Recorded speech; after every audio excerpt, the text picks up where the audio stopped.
بسم اللہ الرحمن الرحیم اللہم اجعل لی فیہ الی مرضاتک دلیلا ولا تجعل للشیطان فیہ علی سبیلا واجعل للجنۃ لی منزلا ومقیلا یا قائز حوائج الطالبین۔ اے اللہ اس مہینے میں مجھے اپنی خوشنودی کو میرے لیے دلیل قرار دیں اور شیطان کو میرے اوپر مسلط نہ فرما، بہشت کو میرا منزل اور آسائش گاہ قرار دے۔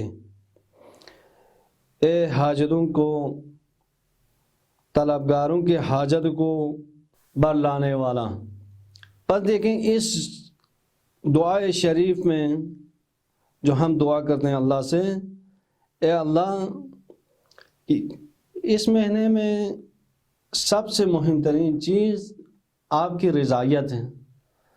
یا اللہ ہمارے سے ایسے کام، ایسے اعمال انجام دینے کے ہمیں توفیق دے جو آپ کے رضایت کی موجب ہوں۔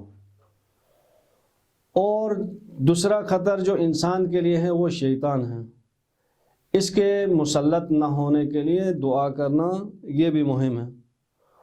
اور انسان مومن کی کم ترین قیمت کیا ہے؟ احادیث کی روشنی میں جنت ہے۔ تو یہاں پر اللہ تبارک و تعالیٰ سے اس مہینے کے توسط سے دعا کرتے ہیں کہ خدایا اس مہینے میں میرے لیے جنت کو میری منزل اور آسائش گاہ قرار دیں، کیونکہ انسان عام حالت میں دعا کرتا ہے یا کوئی خاص حالت میں دعا کرتا ہے۔ ابھی جو ہے ماہ مبارک رمضان ہے، روزہ رکھ کر زبان روزہ دار سے دعا کرے خدایا میرا منزل اور آسائش گاہ جنت قرار دیں، تو یہ دعا قبول ہونا زیادہ چانس ہے۔ اور اللہ تبارک و تعالیٰ سے بار بار دعا کرنا خدایا ہماری عاقبت بخیر ہو اور ہمارے لیے بہترین جگہ قیامت میں محمد و آل محمد کے ساتھ محشور ہوں۔